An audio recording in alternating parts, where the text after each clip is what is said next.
تو میرے بھائیوں، اللہ اس کے رسول کو راضی کرو مرنے سے پہلے پہلے۔ جتنے گناہوں میں ہم ہیں یہ بڑے چھوٹے چھوٹے گناہ ہیں، ان گناہوں کی کوئی حیثیت نہیں ہے اس کی رحمت کے سامنے۔ ترمذی کی ایک روایت تو میں سناؤں۔ کفل ایک نوجوان ہے بنی اسرائیل کا، بہت مالدار ہے، شیخ یوسف کے بچوں کی طرح۔ اللہ نے بہت رزق دیا ہے، دولت ہے، لیکن غلط جگہ لگ رہی۔ ہر رات اس کی غفلت، ہر رات اس کی غفلت۔ ایک رات ایک لڑکی کو 60 دینار کے بدلے لے کر آیا۔ 60 دینار ہمارا پاکستان کا 6 لاکھ روپیہ بنتا ہے۔ ایک رات کے لیے 6 لاکھ خرچ کر کے ایک لڑکی کو لے کر آیا۔ جب کمرے میں اس کے ساتھ تنہا ہوا تو دیکھا وہ لڑکی رو رہی ہے۔ تو اس نے پوچھا کیوں رو رہی ہو؟ تو اس نے کہا میں پیشہ ور عورت نہیں، میں عزت دار ہوں، مجھے بھوک نے یہاں تک پہنچایا ہے، میں بھوک کی وجہ سے یہاں تک پہنچی ہوں۔ تو وہ رونے لگا اور اس نے کہا کہ میں بہت گندا انسان ہوں، میں توبہ کرتا ہوں، تو میرے لیے اللہ سے دعا کر کہ اللہ تعالیٰ مجھے معاف کر۔ وہ لڑکی گھر گئی، ویسے اسی کو ڈبا، وہ لڑکی گھر گئی، پیچھے کفل کا انتقال ہو گیا، اسے نہیں پتا میری آخری رات، وہ مر گیا۔ اب اگلے دن یہ خطرہ تھا لوگ اس کا جنازہ نہیں پڑھیں گے، لوگ اس کو غسل کفن نہیں دیں گے۔ تو اللہ تعالیٰ کے صدقے جاؤں، اس نے نظام بدل دیا۔ صبح جب ہوئی تو لوگوں نے اس کے گھر کی دیوار پہ لکھا ہوا دیکھا ان اللہ قد غفر للکفل، اللہ نے کفل کو معاف کر دیا ہے۔ اٹھو جنازہ پڑھو، اٹھو غسل دو، اللہ معاف کر چکا ہے۔ تو میرے آپ کے گناہوں کی کوئی حیثیت نہیں اس کی رحمت کے سامنے۔ ہم توبہ کرنے والے بنے، معاف کرنے میں بہت زبردست ہے۔ اس کا خود فرمان ہے من تقرب الی تلقیتہ من بعید، جو توبہ کر کے میری طرف آتا ہے میں آگے بڑھ کر اس کا استقبال کرتا ہوں۔ اور یہ کیا عجب بات ہے، کسی کو منانے جاؤ تو وہ تمہارا استقبال کرے، یا تمہیں کتنی سنائے گا، پھر تم معافی مانگو گے، وہ پھر سنائے گا، پھر معافی مانگو گے، پھر سنائے گا، پھر کہیں جا کے معاف کرے گا۔ تمہارا رب کہتا ہے جو مجھے منانے آتا ہے میں آگے بڑھ کے اس کا استقبال کرتا ہوں۔ سبحان اللہ۔ ناراض کو منانے جا رہا ہوں، وہ آگے استقبال کے لیے کھڑا ہے، یہ صرف اللہ ہے، اللہ۔ اور سنو کہ جب تم توبہ پہ پکے ہو جاتے ہو تو پھر میں کہتا ہوں جتنے زندگی میں گناہ کیے تھے معاف تو پہلے ہی کر دیے تھے، اب ہر گناہ کے بدلے میں نیکیاں لکھ دو، ایڈی روٹی کی چھپاونی ہے۔ فَأُولَئِكَ يُبَدِّلُ اللَّهُ سَيِّئَاتِهِمْ حَسَنَاتٍ وَكَانَ اللَّهُ غَفُورًا رَحِيمًا۔ تو میرے بھائیو ہم سب توبہ کریں۔ اللہ کے ایک احسان کا بدلہ نہیں دیا جا سکتا، تو اس کے تو بارش کے قطروں کی طرح احسانات ہیں ہمارے اوپر، اور معاف کرنے میں کتنی جلدی کرتا ہے۔ بارش نہیں ہو رہی، موسیٰ علیہ السلام نے بندوں کو لے کر نماز پڑھی، یا اللہ بارش دے، اللہ نے دھوپ اور تیز کر دی۔ موسیٰ علیہ السلام نے کہا یا اللہ ہم نے دعا مانگی بارش کی، تو نے دھوپ تیز کر دی۔ تو اللہ تعالیٰ نے کہا اس مجمع میں ایک شخص ہے پچھلے 40 سال سے میرا نافرمان ہے، جب تک وہ اس مجمع سے نکل نہیں جاتا میں معاف نہیں کروں گا اور میں بارش نہیں کروں گا۔ موسیٰ علیہ السلام نے اعلان کیا کہ کوئی ایسا شخص ہے تو نکل جاؤ۔ اس نے یوں دیکھا پھر یوں دیکھا، کوئی نہیں نکلا، تو کہنے لگا یا اللہ اب اگر میں باہر نکلوں تو ذلیل ہو جاؤں، اور کھڑا رہوں تو بارش نہیں ہوتی، مہربانی کر میرے پردے رکھ۔ آج تک لوگ آیا آج بھی کاجل ہے، اگے بھی کجی آئی آج بھی کاجل ہے۔ تو اب یہ جو اس نے توبہ کیا ہے نا، میری بات پہ غور کرو، یہ توبہ اللہ کی محبت میں نہیں ہے، اپنی عزت بچانے کے لیے۔ مطلب میں 2 نمبر جی توبہ ہے، 2 نمبر جی توبہ ہے کہ یا اللہ میرے کا کھرا کھلا مینو کج، مینو بیزتے نہ کر۔ یہ 2 نمبری توبہ پر بھی اللہ نے کیا کیا، ایک دم گھٹا چھائی اور بادل برسا. موسیٰ علیہ السلام کہنے لگے یا اللہ بارش کیسے ہوگی؟ بندہ تو ایک بھی نہیں نکلا. تو اللہ تعالیٰ نے فرمایا جس کی وجہ سے روکی تھی اسی کی تو فیل کر دی. 40 سال کی دشمنی اتنی جلدی دوستی میں بدل سکتی؟ سگے بھائیوں میں تو تکرار ہو جائے تو سال ہا سال سلام نہیں کرو. تمہیں نو آیا کیا باز اصلا لکھا چھک چھڑے ہے. تو میرا اللہ 40 سال کی نافرمانی کو ایک بول پر اللہم انی عصیتک 40 سنتا فامہلتنی فجیتک تائبا فاقبلنی، 3 سیکنڈ میں نے یہ جملہ بول دیا ہے. اور اللہ تعالیٰ 40 سال کی نافرمانی کو 4 سیکنڈ کے بول پر یوں مٹایا کہ کہا کیا کہا کہ جس کی وجہ سے روکی تھی اسی کی وجہ سے کر دی.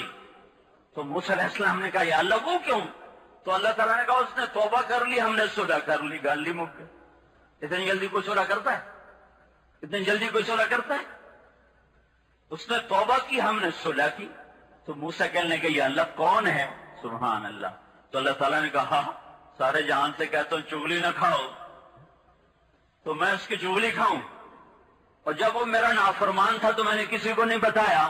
اب تو میرا یار بن گیا ہے، اب میں کیسے بتاؤں؟ یہ تو پردہ ہی میں نے رکھنا ہے، کج کے رکھنا ہی میری شان ہے. تو بندے اولے لائی ودن، دوربین لائی ودن، فلانا کی کیتی جاندہ، فلانا کی کیتی جاندہ، مگر لگے ودے ہوندے جی میں ساری جنت لبنی سے پاسوں میں.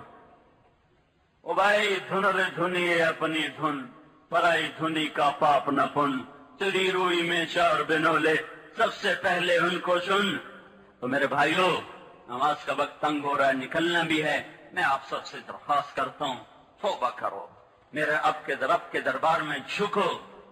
ہم جن حالات سے گزر رہے ہیں اللہ کے بغیر کوئی اس وقت کام آنے والا نہیں. اور اللہ کا نظام توبہ کے ساتھ حرکت میں آتا ہے. توبہ پر اللہ کا رجوع نصیب ہوتا. اور تبلیغ میں نکلو، اللہ کی راہوں میں تبلیغ میں جاؤ. یہ اس وقت نجات کا راستہ ہے اور اللہ کے غصے کو رحمت میں بدلنے کا سبب ہے. یہ کوئی جماعت نہیں، یہ کوئی فرقہ نہیں، یہ پوری امت پر فریضہ ہے کہ دین پر چلو اور دین کو پھیلاؤ. اپنی جان مال کے ساتھ پھرو. اگرچہ بت ہیں جماعت کی آستینوں میں، مجھے ہے حکم اذان لا الہ الا اللہ. اس امت کو ختم نبوت کی وجہ سے پوری دنیا کے انسانوں تک اپنا پیغام پہنچانے، اللہ کا پیغام پہنچانے کا فریضہ ملا ہے. ہماری حاجت ہے، میری حاجت ہے. بھائیو جاؤ پھرو، لوگوں کے دروازوں پر دستک دو، ان کی منت کرو. بڑے ہیرے چھپے ہوئے ہیں، تمہیں دیکھنے میں نظر آئے گا. ایک آدمی ہر نافرمانی میں مبتلا ہے، اس پر محنت کرو، وہ تمہیں ایسا چمک کے دکھائے گا کہ ہیرے کی ماند بھی اس کے سامنے، ہیرے کی چمک بھی اس کے سامنے ماند پڑ جائے. کسی کو حقیر نہ سمجھو، کسی مسلمان کو حقیر نہ سمجھو، کسی مسلمان کو حقیر نہ سمجھو. پتہ نہیں کون سی ادا میرے مالک کو پسند آ جائے. اپنے عیب دیکھو، اوروں کی خوبیاں دیکھو، کبائر سے توبہ کرو، اللہ کے دربار میں جھکو. یہ بہت بڑا مجمع آیا ہوا ہے، چھٹیاں بھی ہونے والی ہیں، سب تبلیغ میں جاؤ. اس وقت امت کا یہ واحد علاج بتا رہا ہوں، واحد علاج کہ جو آدمی دین پہ آنا نہیں چاہتا اس کے لیے کیا کیا جانا. مسجد میں بھی نہیں آتا، مدرسے بھی نہیں جاتا، وہ کسی خانقاہ میں بھی نہیں جاتا. اب اس کا کیا کیا جائے؟ میرا باپ تھا تو ذمہ دار، لیکن دینی تھا. وہ مجھے کتابیں لا کے دیتا، اہل اللہ کی بیٹا پڑھ. مینوں کی پتا دین کی تے ولی کی. میں 11 سال دی میرے لاہور گل چھڑیا، میرا بھی قصور کوئی نہیں، وہ بھی نال ہی قصور آئی. تو میں کو دین دی سمجھ تو ہوندی تو تا میں اپنے کو دور کر دے. 11 سال کا بچہ پیسہ جیب میں ہو اور سر پہ ماں باپ نہ ہو تو وہ خدا دینا چاہے تو اور کی کرے. تو مجھے تو دین کی سمجھ ہی کوئی نہیں. اب میرا باپ مجھے دیکھتا ہے کہ میں ٹریک سے ہٹتا جا رہا ہوں تو کہتا بیٹا یہ کتاب پڑھا. میں ایسے کتاب اٹھا لیتا اور اس کے اندر ناول رکھ لیتا. اب میں نے لکھا کہیں پڑھی جانا تو بچ ناول ہوندا ہے. زکنا چلو شکر ہے پتر کچھ تو پڑھ رہا تو ناول پڑھی جانا. بے طلبوں میں طلب پیدا کرنے کے لیے تبلیغ کے سوا اس وقت کوئی کام نہیں ہے. جاؤ لوگوں کے پیچھے پھرو، تمہارا فریضہ ہے، تمہاری ذمہ داری ہے. پچھلی پہ توبہ کرو، اگلی اللہ سے صلح کرو، صلح کو پکا کرنے کے لیے اللہ کی راہوں میں پھرو۔ تو نیت کرتے ہو سارے بھائی؟ توبہ کی نیت کرتے ہو؟ تو سب کہو یا اللہ میری توبہ، پھر کہو یا اللہ میری توبہ، پھر کہو یا اللہ میری توبہ۔ میں انگلینڈ کے سفر سے آ رہا ہوں، ٹو ٹائم میں بیان کیا تو میں ایسے ہی آخر میں توبہ کرواتا۔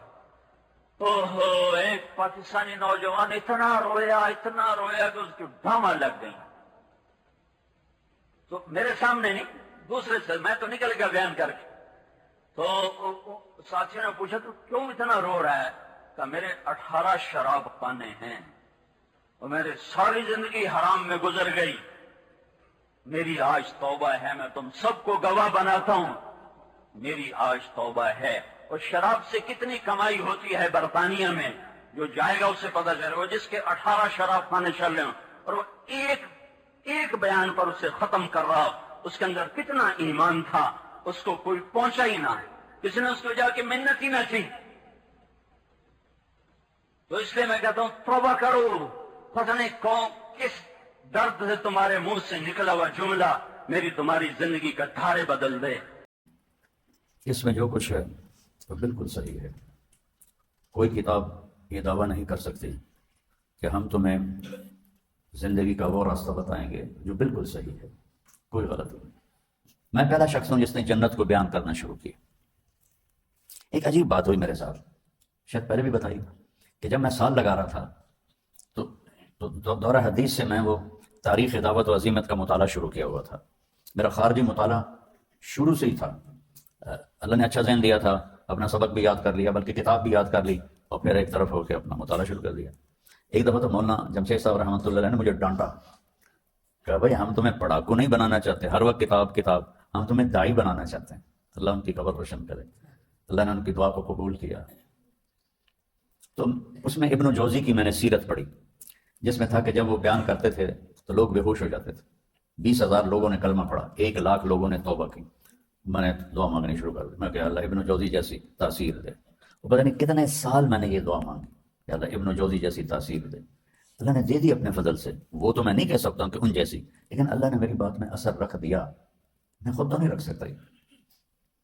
ایک خطیب میرے پاس آئے، اہل حدیث، کہنے لگے ایک بات پوچھنی ہے، قسم اٹھاؤ سچ بولو گے؟ میں کہا تو دسے گا تو میں قسم کوئی آسان چیز ہے؟ نہیں، پہلے قسم کھاؤ سچ بولو گے؟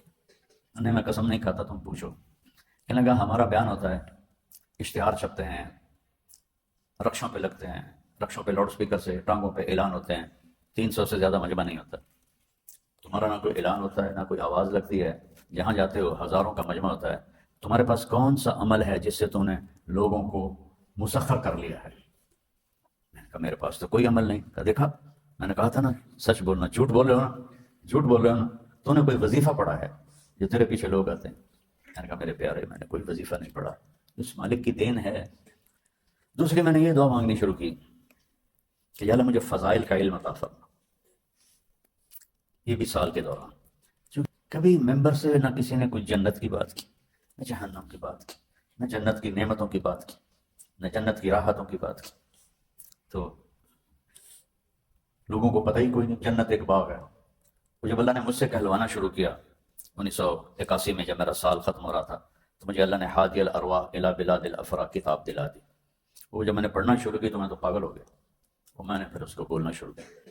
اور لوگ اتنے نادان اور دور ہیں اس چیز سے۔ میں مسجد بلال جا رہا تھا تو ایک ڈاکٹر صادق صاحب تھے رحمۃ اللہ علیہ، جنہوں نے میرا اپینڈکس کا آپریشن کیا تھا۔ کہنے لگے مولوی صاحب ایڈی وڈی جنت دس دیو، کتوں آ گئی ایڈی وڈی جنت؟ بہت نیک آدمی، 5 وقت پہلی صف کے نماز، اے مولانا صاحب تسی ایڈی وڈی جنت دسن لگ جاندے ہو، اے ہوے گا تے پورا ہون گیا تے ایڈی لمبی تے ایڈی چوڑی، ہے کتنے؟ میں نے کہا آپ کو ایک علمی بات بتاتا ہوں سائنس کی۔ میں نے کہا جو ہماری کہکشاں ہے جس میں ہم رہتے ہیں، یہ 17 کہکشاؤں کا مجموعہ ہے، 17۔ تو ہمارا جو سورج ہے وہ یہاں ایک چھوٹا سا نظام ہے، نظام شمسی، جو 7.5 ارب میل میں پھیلا ہوا ہے۔ سب سے جو آخری سیارہ ہے وہ پلوٹو ہے، وہاں تک سورج کی روشنی جاتی ہے، آگے نہیں جاتی۔ تو وہ سورج سے 7.5 ارب میل دور ہے، اور یہ جو 17 کہکشائیں ہیں ان کو یہاں سے سفر شروع کر کے یہاں تک پہنچنے کے لیے، جو ناسا والوں نے بتایا ہے، میری اپنی بات نہیں، میں نے ناسا کی رپورٹ پڑھی، اس کے لیے روشنی کے سال کسے کہتے ہیں کہ 3 لاکھ کلومیٹر فی سیکنڈ کی رفتار سے روشنی سفر کرتی ہے، تو وہ ان 17 کہکشاؤں کو پار کرنے کے لیے یہاں سے شروع ہو اور یہاں تک پہنچے، اسے 20 ارب روشنی کے سال چاہیے۔ 20 ارب کس کے سال؟ روشنی کے 20 ارب، یہ 365 دن والے سال نہیں، 20 ارب لائٹ ایئر، روشنی 20 ارب سال سفر کرے 3 لاکھ کلومیٹر سے، تو یہ چھوٹا سا حصہ یہ سامنے آئے گا، اور 3% دیکھا گیا ہے، 97% دیکھا ہی نہیں۔ جو دیکھا نہیں اس کا تو پتہ نہیں، اس میں اندھیرا ہے۔ جو 3% دیکھا ہے اس کو یہاں سے شروع ہو کر اور یہاں تک پہنچنے کے لیے 90 ارب روشنی کے سال چاہیے۔ اب یہ تم جھوٹا کہو تو ناسا کو کہو، سچا کہو تو ان کو کہو، میں ان کی رپورٹ آپ کو بتا رہا ہوں پڑھ کے کہ یہاں سے یہاں تک 3% کو دیکھنے کے لیے 90 ارب سال چاہیے، اور اللہ کہتا ہے یہ ساری دنیا ایک مچھر کے پر کے برابر نہیں۔ آسمان، پھر دوسرا، پھر تیسرا، پھر چوتھا، پانچواں، پھر چھٹا، پھر ساتواں۔ آپ کو عجیب روایت سنوں، قاری طیب صاحب رحمہ اللہ کے بیان میں نے پڑھی کہ عرش کے نیچے ایک سمندر ہے، ایک کونے میں، اس میں جو ایک موج اٹھتی ہے کتنی بڑی ہوتی ہے؟ 7 زمین آسمان کے برابر ایک موج اٹھتی ہے، اور وہ ایک کونے میں ہے۔ میں نے کہا آپ لوگوں کو جنت کا شوق ہی نہیں تو تمہیں کیا پتا۔ خود علامہ اقبال نے کہا تم میں کوئی حوروں کا چاہنے والا ہی نہیں۔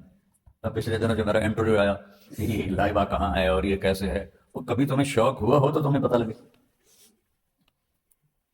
تو میرے نبی نے یہ معاشرہ قائم کیا تھا کہ جنت میں آگے بڑھنا ہے۔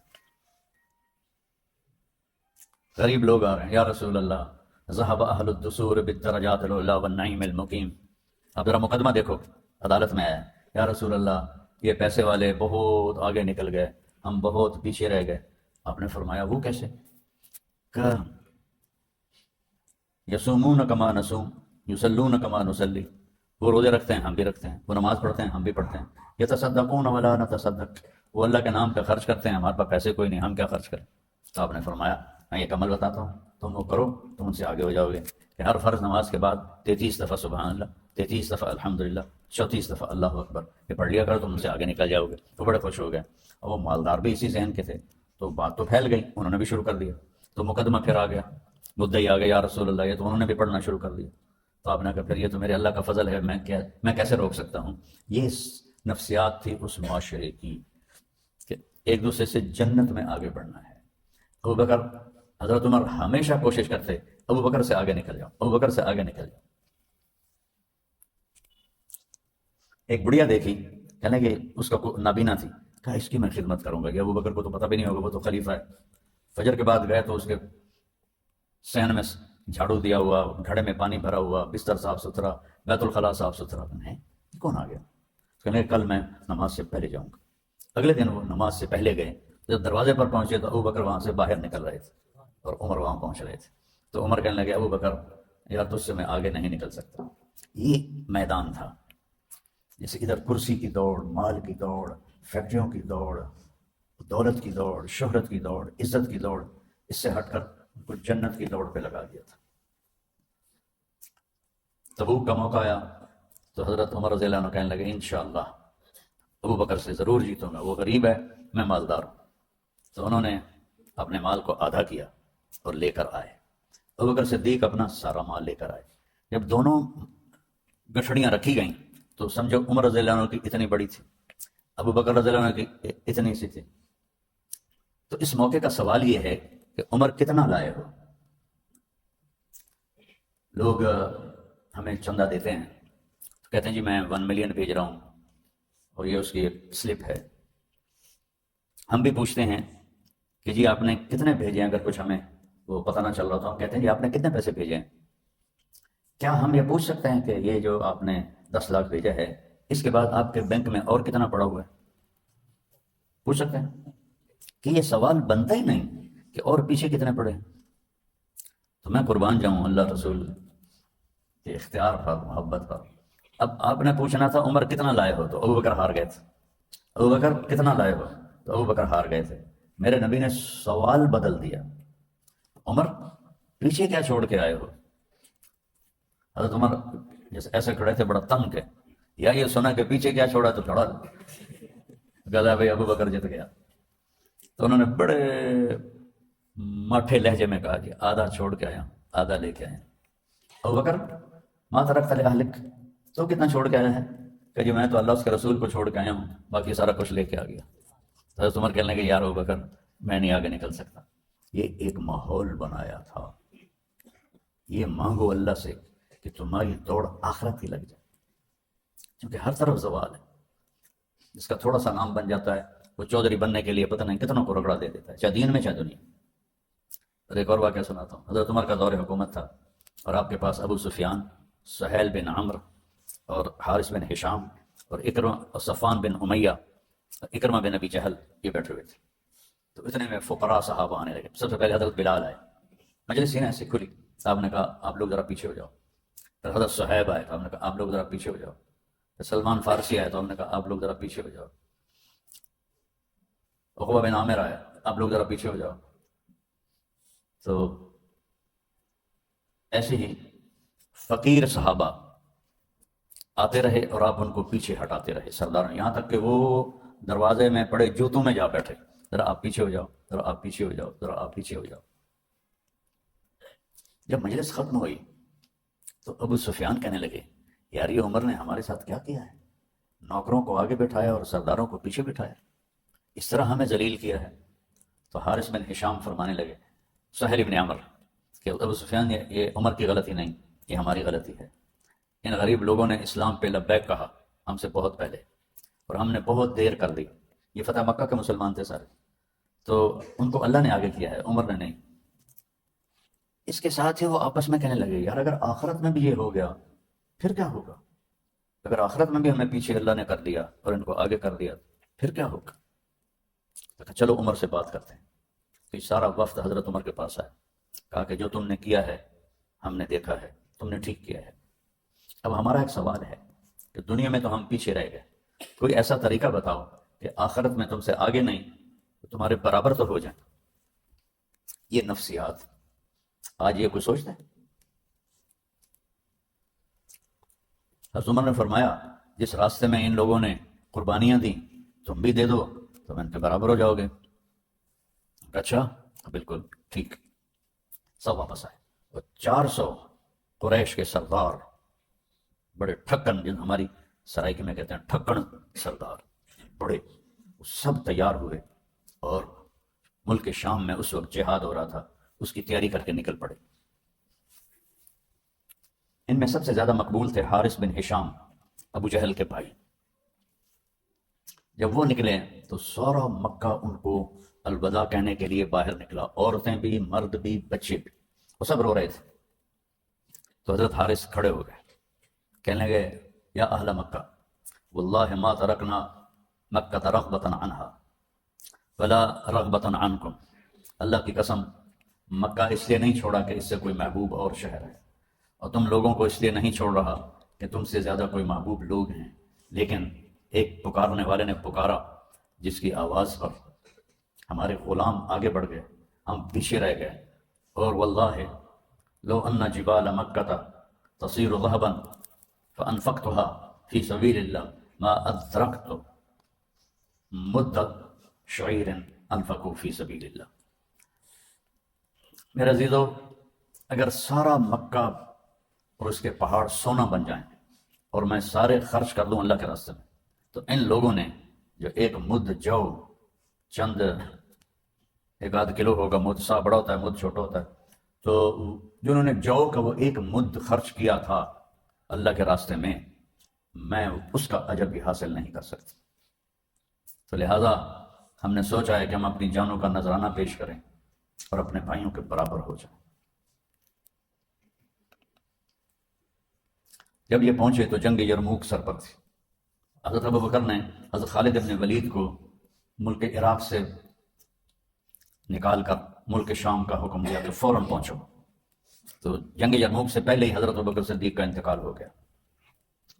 تو جب لوگ یہ وہاں پہنچے تو صحابہ کی تعداد تھی 36,000، اور جو روم کا لشکر تھا وہ 1,60,000 تھا۔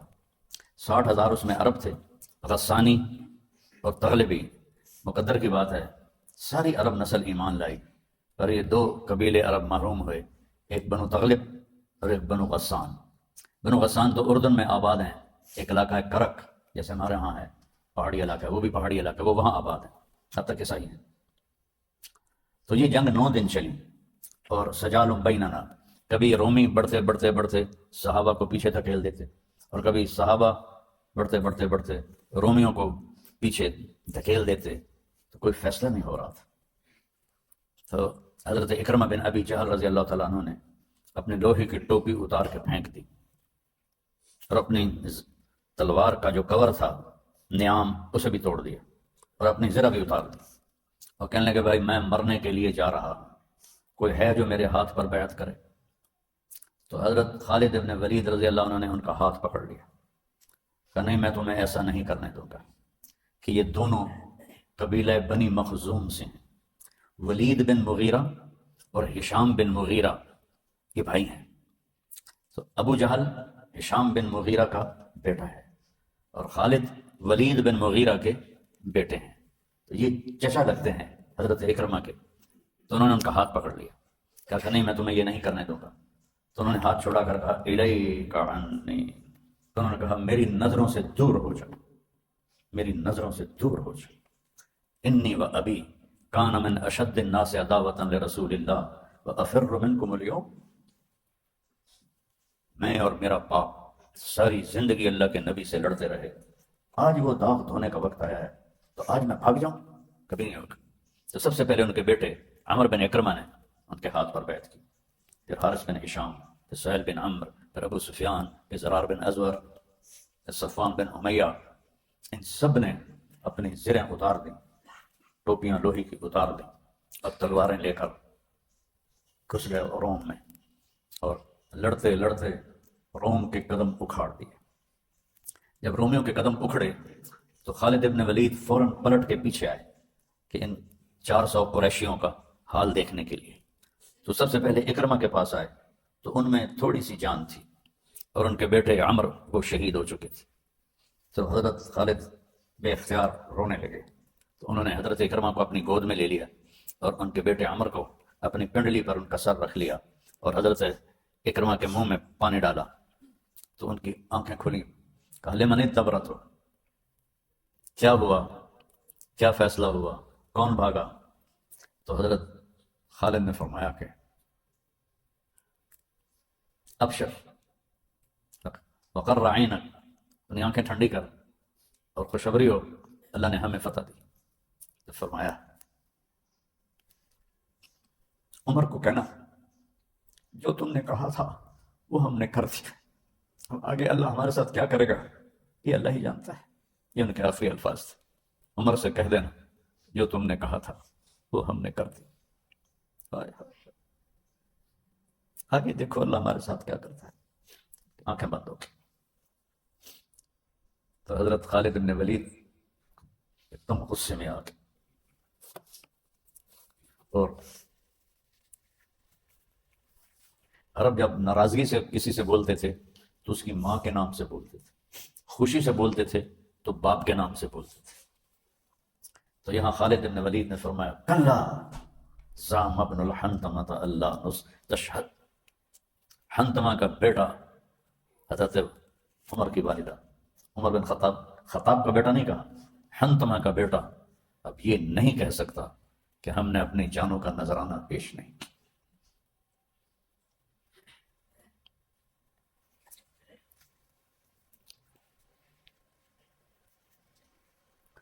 ان 400 میں سے اکثر شہید ہو گئے تھے، تھوڑے ہی بچے تھے۔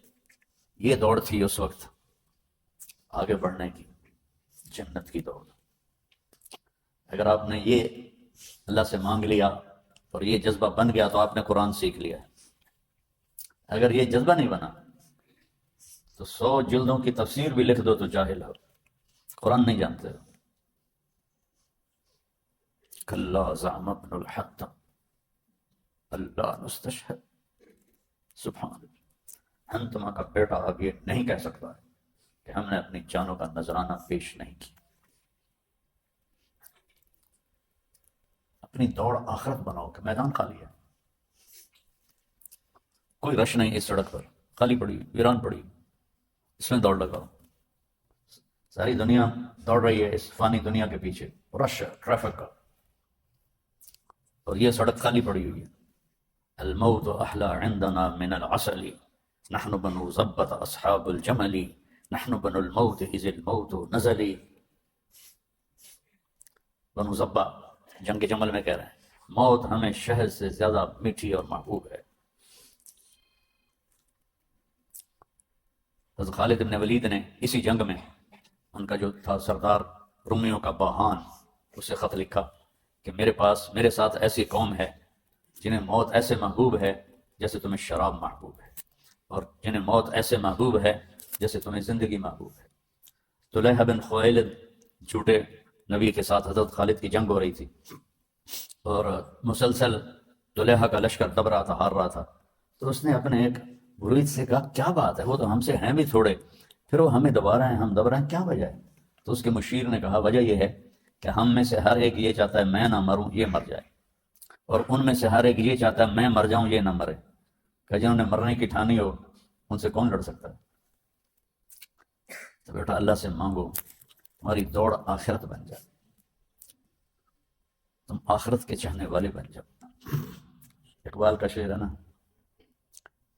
تم ہو سراپا گفتار وہ سراپا کردار، تم ترستے ہو گلی کو وہ گلستان بکنار، تم خالی باتوں کے شعر ہو وہ کردار کے شعر تھے، تم ایک گلی کے پیچھے ایمان بیچتے ہو اور انہوں نے پوری دنیا کے گلستان کو ٹھوکر مار تھے ہمیں ایک تیرے مارے کا آراؤں میں، خشکیوں میں کبھی لڑتے کبھی دریاؤں میں، دی اذانیں کبھی یورپ کے کلیساؤں میں، کبھی افریقہ کے تپتے ہوئے صحراؤں میں، شان آنکھوں میں نجشتی تھی جہاں داروں کی، شان آنکھوں میں نجشتی تھی جہاں داروں کی، کلمہ پڑھتے تھے ہم چھاؤں میں تلواروں کی، تجھ سے سرکش ہوا کوئی تو بگڑ جاتے تھے، تیر کیا چیز ہے ہم توپ سے لڑ جاتے تھے، نقش توحید کا ہر دل پہ بٹھایا ہم نے، زیر خنجر بھی یہ پیغام سنایا ہم۔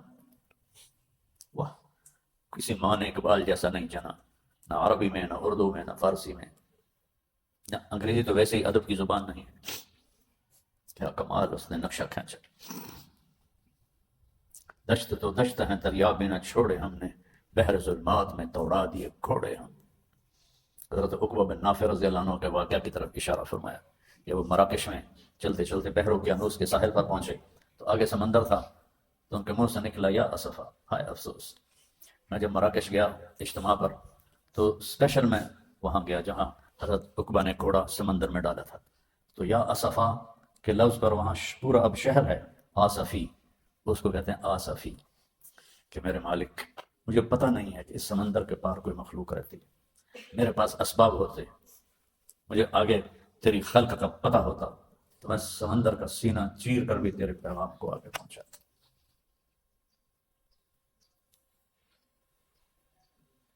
وہاں سے واپس ہوئے، پانی ختم ہو گیا،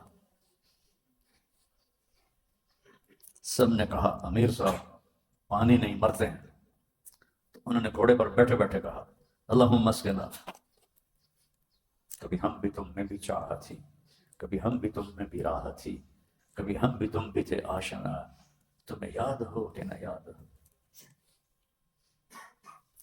کبھی تمہاری پکار پر ہم لبیک کہتے تھے، تو ساتھ ہی ان کے گھوڑے نے ریت پر پاؤں مارا زور سے، تو پانی کا چشمہ ابل کے باہر آ گیا۔ وہ چشمہ آج بھی آباد ہے اور وہاں شہر بن چکا ہے، اور اس کو عین الفرس کہتے ہیں شہر کو، گھوڑے کا چشمہ۔ اور اسی میں واپسی پر بربروں نے حملہ کیا تو ان کا لشکر اس وقت بکھر گیا تھا کہ اب تو کوئی جنگ نہیں، تو اس میں یہ لڑتے لڑتے شہید ہو گئے، اور بسکرا کے میدان میں ان کی قبر بنی تھے ہمیں ایک تیرے مار کا آ رہا ہوں، کہاں کہاں ان کی قبریں بنی، اور کیسے کیسے وہ پیغام حق کو لے کر چلے۔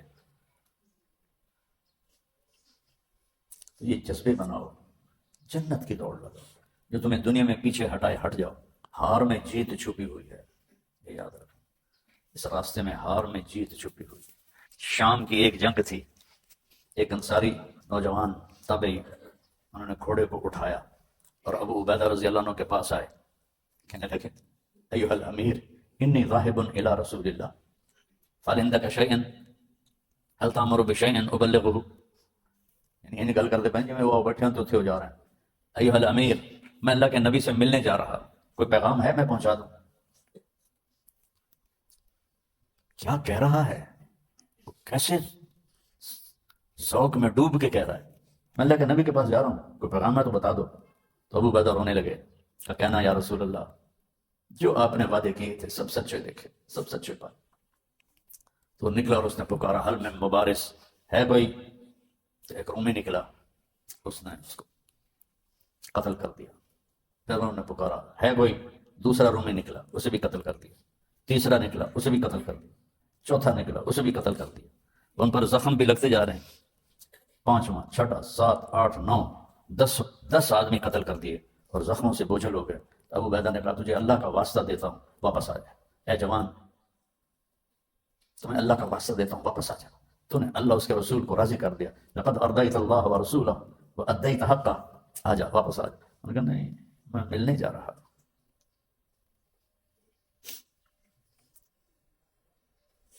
میں ملنے جا رہا. یہ ساری تاریخ وہ ہے جو میں نے 80، 81، 82 میں پڑھی تھی. 11واں رومی نکلا تو اس نے ہم کو شہید کر دیا. وہ تو زخموں سے بالکل ٹوٹے پڑے تھے، اور جب وہ گر رہے تھے تو مسکرا رہے تھے، کہہ کے لگا رہے تھے. شمر نے کہا نا امام حسین علیہ السلام سے، نحن نقتلک جمیعا، سب کو ہم ابھی سر اڑا دیں گے. تو امام علی مسکرائے، آئے آئے اب الموت تخوفنی، ارے پاگل مجھے موت سے ڈراتے ہیں، موت تو ہماری منزل ہے. عاشق ہوں میں، عشق کماں میں، دل رکھیں وانگ پہاڑاں ہو، سائے سائے بدیاں ہزار غلام میں. یہ تھوڑا سرائکی میں ہے تو شاید پورا سمجھ میں نہ آیا آپ لوگوں کو. سائے سائے بدیاں ہزار غلام میں، کر جانے باغ بہاراں ہو، منصور جائے چکسولی دت جڑ واقف کل اسراراں ہو، سجدے سر چائیں نہ باہو توڑے کافر کہن ہزاراں ہو. عاشق سوئی حقیقی جڑا قتل معشوق دے مننے، سر نہ جوڑے مکھ نہ موڑے ہمیں 100 تلواراں کھنے کھنے برداشت کرے. سر نہ جوڑے مکھ نہ موڑے ہمیں 100 تلواراں کھنے، سچا عشق حسین علی دباہو، سر دتے چراغ نہ بننے. اللہ چاہتا تو اہل بیت کو بچا لیتا، کیا مشکل تھا. یہ لہو جو اس کے نام پہ گرتا ہے میرے نبی کے چمن کی آبی یاری کرتا ہے. یہ گلستان مومن کے لہو سے سیراب ہوتا ہے، اور اس کی کھاد مومن کے بدن کی بوٹیاں ہیں جو بکھر جاتی ہیں. تم صرف الفاظ پڑھتے ہو. الفاظ تو ایک ریفرنس ہوتا ہے، ریفرنس سے مراد یہ ہے کہ الفاظ تو ایک علامت ہوتی ہے کہ بھائی یہ راستہ گرین ٹاؤن کو جا رہا ہے. جیسے تم لوگ یا میں نے یا جو بھی آج علم پڑھتا ہے وہ الفاظ پڑھتا ہے، حقائق جانتے ہی نہیں ہیں، اسے پتہ ہی کوئی نہیں. اپنے رب، اس کی آخرت، اس کا نبی، یہ ہماری منزل ہے، باقی راستے کی چیزیں. کبھی درد کی تمنا، کبھی کوشش مداوا، کبھی بجلیوں کی خواہش، کبھی فکر آشیانہ. آج کل کا ایمان اس قسم کا ہے. جنگ خیبر میں ایک صحابی مال غنیمت پیش ہو رہا تھا تو آپ نے کہا یہ تیرا حصہ ہے. ان کا اتنے نامعلوم ہے کہ ان کا نام بھی نہیں لکھا ہوا، پر وہ اللہ کے ہاں آج میں ان کے ڈنکے بج رہا ہوں کہ میں جو بجا رہا ہوں ان کا ڈھول آج. مال ہذا قاتلت یا مال ہذا بایعتک، یا رسول اللہ یہ اس لیے میں نے نہیں قتال کیا یہ جو آپ دے رہے ہیں، یہ اس لیے میں نے بیعت آپ کی نہیں کی جو آپ دے رہے ہیں. تو کس لیے کی ہے؟ ابائیوں کا الا ان یصیبنی سہم ہاہنا، میں نے اس لیے آپ کے ہاتھ بیعت کی ہے کہ تیر دشمن کا آئے یہاں لگے اور ادھر سے پار نکل جائے. آپ نے فرمایا ان تصدق یصدق اللہ، اللہ کی قسم اللہ سے شرم آتی، اللہ کے نبی سے شرم آتی، کیا منہ دکھائیں گے، کیسے کھڑے ہوں گے؟ آپ نے فرمایا اگر تو سچا ہے تو اللہ تجھے سچا کر کے دکھائے گا۔ اگلے دن جب شہداء کی لاشیں آئیں، تیر اس کے یہاں لگا ہوا تھا اور یہاں سے پار نکلا ہوا تھا۔ جنوں کے شہر میں سر بیچتے تھے مفت دیوانے، پتہ نہیں کہاں سے مجھے یاد آیا، کم از کم بھی 30 35 40 سال کے بعد، جنوں کے شہر میں سر بیچتے تھے مفت دیوانے، ادا کرنے یہی خوش رسم، ادا کرنے یہی خوش رسم ہم بازار میں آئے۔ جنوں کے شہر میں سر بیچتے تھے مفت دیوانے، ادا کرنے یہی خوش رسم ہم بازار میں آئے۔ سکندر خوش نہیں ہے لوٹ کر دولت زمانے کی، لٹا کر مال ہاتھوں سے کلندر رقص کرتے ہیں۔ یہ بھی کچھ 40 سال کے بعد یاد آیا۔ تو اللہ سے مانگا کرو بیٹا، اللہ مجھے آپ کو قرآن کا مزاج عطا فرمائے، تنافس جنت کا ہو، اللہ کی طلب کا ہو، جو ہمیں فائدہ بھی پہنچائے، ہم جائیں تو اللہ ہم سے راضی ہو۔ تو رمضان کا مہینہ ہے، میرے لیے بھی دعا کرو، اپنے لیے بھی دعا کرو، پوری امت کے لیے دعا کرو، پاکستان کے لیے دعا کرو، ہمارا ملک ہے۔ صفت الجنہ لابن ابی الدنیا، یہ کتاب میرے پاس تھی۔